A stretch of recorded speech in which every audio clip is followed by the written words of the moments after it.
दरवर्षीप्रमाणे यावर्षी सुद्धा युवा स्वाभिमान पक्षाची दहीहंडीचा कार्यक्रम धारणी शहरात मोठ्या जल्लोषात संपन्न झाला।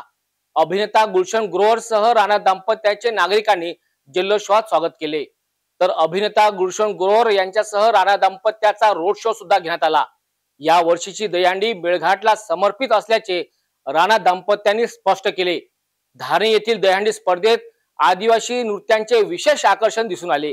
कार्यक्रमामध्ये धारणी शहरातील अनेक सामाजिक कार्यकर्त्यांचा सन्मान सुद्धा करण्यात आला। मेळघाट येथे गेल्या 15 वर्षापासून आकर्षण असलेली युवा स्वाभिमान पार्टीची विदर्भस्तरीय दहीहंडी यावर्षी धारणी येथे जिल्हा परिषद शाळेच्या मैदानावर मोठ्या जल्लोषात संपन्न झाली। या कार्यक्रमात अभिनेता गुलशन ग्रोवर यांनी हजेरी लावून मेळघाट मधील आदिवासी जनतेचे मनोरंजन केले। यही कहता हूं आपसे, जैसा कि फिल्मों में कहा, जिंदगी का मजा तो खट्टे में है।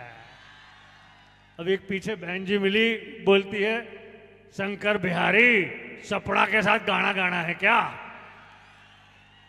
तो ऐसे मनोरंजक खलनायकी के संवाद फिल्मों में इसलिए रखे जाते हैं ताकि खलनायक पहले अच्छा लगे और आखिर में खलनायक की दुर्दशा हो।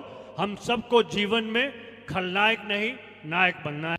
यावेळी संपूर्ण धारणी परिसरात माजी खासदार नवनीत राणा, आमदार रवी राणा, सिने अभिनेता गुलशन ग्रोवर यांनी रोड शो करून संपूर्ण धारणीवासियांचे आशीर्वाद घेतले। यावेळी रस्त्याच्या दोन्ही बाजूला उभे असलेले हजारो युवक, महिला व पुरुषांनी जोरदार स्वागत केलेत। या कार्यक्रमादरम्यान आमदाराच्या भ्रष्टाचाराची विशेष चौकशी करणार असल्याचे मनोगत माजी खासदार नवनीत राणा यांनी स्पष्ट केलेत।